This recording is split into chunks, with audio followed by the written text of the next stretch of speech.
And now it's news from around the world, and meanwhile in.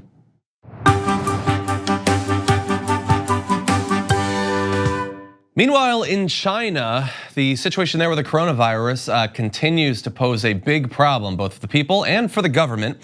You might have seen a lot of headlines recently like this: China quarantines 20 million people in 3 cities, and a vaccine could be 3 months away. Although honestly, with the way that information is clamped down on and the inherent dishonesty that the Chinese government has shown on this topic, when they say 3 months, what does that actually mean? Do we actually know?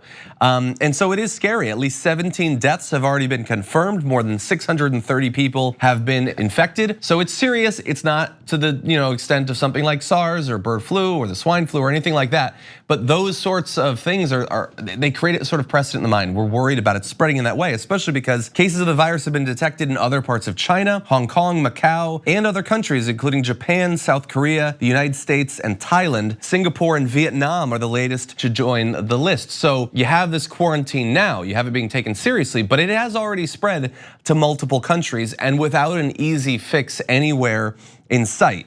To give you an idea of what it actually does, the infected develop upper respiratory symptoms, including a runny nose, cough, sore throat, and sometimes a fever that can last a few days. But for those with weakened immune systems, the elderly and the very young, the virus may trigger more serious illnesses like pneumonia and bronchitis. And so in this way, a lot of the symptoms, the progression is similar to some of the other diseases we've seen cropping up in China over the past few years. So there's a lot of concern inside of China about whether the government can be trusted in this area. For weeks, the government had mostly treated the outbreak as a problem isolated to the city of Wuhan. It was only after the Hong Kong news media reported that cases of the coronavirus had been detected elsewhere that the government finally began to acknowledge that this was not a thing limited to one tiny geographic area. It was a more significant issue. And so now when they say, well, we've almost got this vaccine, a lot of people are predisposed not to necessarily believe that.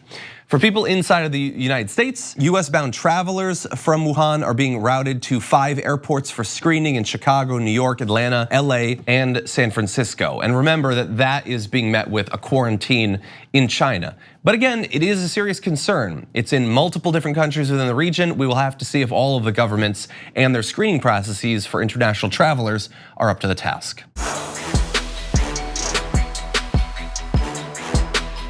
Thank you for watching this clip from the Damage Report. For more content from the show and access to TYT Network members-only exclusives, go to tyt.com/Brooke. Wait, no, it's tyt.com/John. Go to tyt.com/John to sign up.